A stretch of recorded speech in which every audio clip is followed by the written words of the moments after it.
Canon just announced the Canon C50, a hybrid cinema camera that is touted to be the FX3 killer.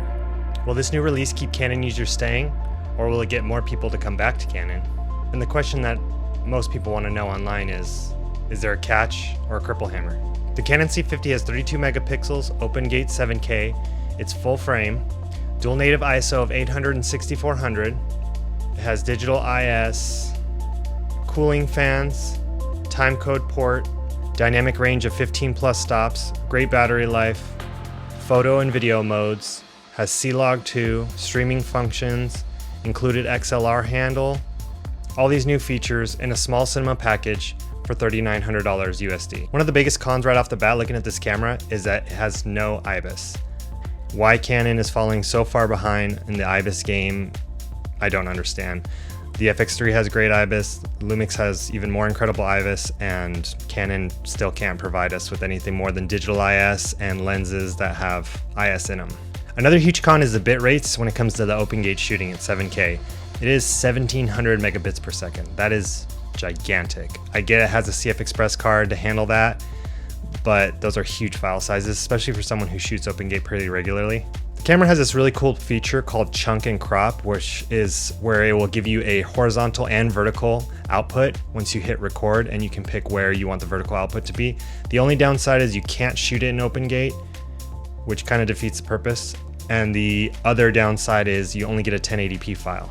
And the last con is more of a questionable con. I don't know this yet, but the R5C was weatherproof and the C70 definitely was not. And this is kind of a camera in between the two. So I want to know, if it gets wet, will it get messed up? Will you be able to use it in harsher conditions, or if it rains or there's a little moisture?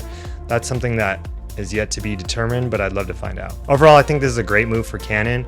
It's long overdue. The fact that we keep saying all these cameras are FX3 killers just shows how much the FX3 has stood the test of time. I mean, it being a 4 or 5 year old camera, it's pretty crazy that we're now starting to compete against them between Lumix, Nikon, and Canon. What I like about this camera over the FX3 is that it is a hybrid camera. I know the FX3 can do photos, but at 12 megapixels, I feel like the 32 megapixels on this new Canon camera really make it an actual photo camera. It has photo modes when you're in photo mode, and it has cinema modes when you're in video mode.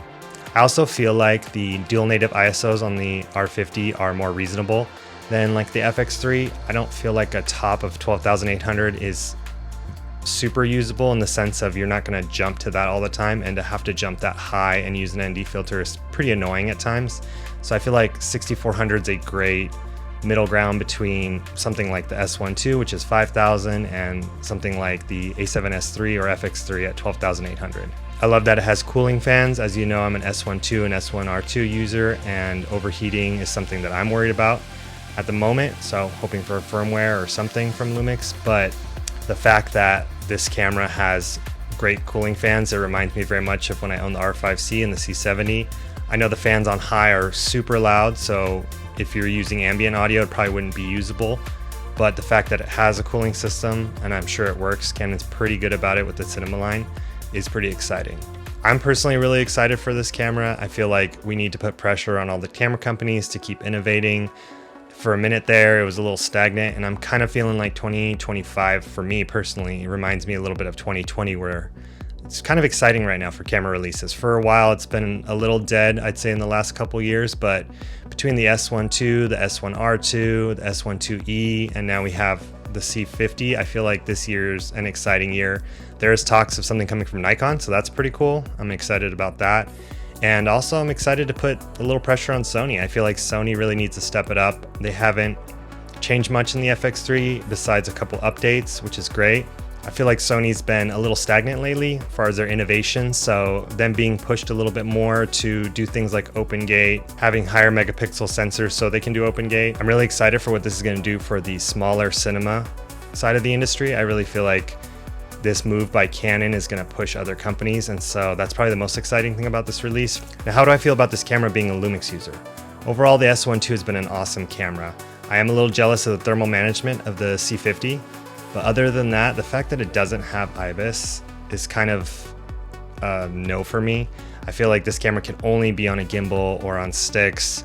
The handheld that I've seen online so far isn't great, and in my experience with the R5C and the C70 when I used them for production, I felt like the handheld was not quite there for me. Maybe if you rig it up and make it heavy, but at that point you might as well get something like a C80 and get variable NDs in it, and also have the triple bass ISO. But my only complaint with Lumix is I wish they would work on the overheating with the new S1 cameras, but outside of that, that camera's giving me everything I want, which is pretty much what this camera has as well. This camera's $3,900, which is cheaper than the FX3 at the moment. And you gotta look at all the other hidden costs. The new Canon batteries that this camera uses are very expensive, and the camera starts out at $3,900 already. If you need EF glass, you're going to have to get an adapter. So another big complaint of mine about Canon is the lens mount options. There's not many third-party RF lenses. RF lenses in general are very, very expensive. And though they're very innovative with like the 70 to 200 being so compact, price point and lack of options in RF lenses at the moment make this camera a little hard for me to say yes to. Now, yes, you could use the argument of using EF lenses and adapting them, but we all know EF glass isn't as sharp. Now, if you're primarily using cinema lenses, I think this is a great camera. And if you're using them on a gimbal or using them on sticks, it's even better. Now, when it comes to IBIS, since IBIS isn't great, I feel like cinema lenses are a little harder to use with handheld work unless you want to rig it out. And once again, if you want to rig it out, you might as well get a bigger, heavier camera like a C80 or a C400. So just want to wrap up my thoughts. Overall, I think it's a great camera. It's sad that it doesn't have IBIS, and I don't know when Canon's gonna actually seriously work on IBIS because their IBIS isn't great. Good on Canon. I feel like 2025 is a great year for new releases, and just waiting for something that Sony puts out. Maybe an FX3 Mark II? Maybe open gate, maybe triple bass ISO, who knows? Like always, thank you for watching. Like, subscribe, and comment, and all those things. And until the next time.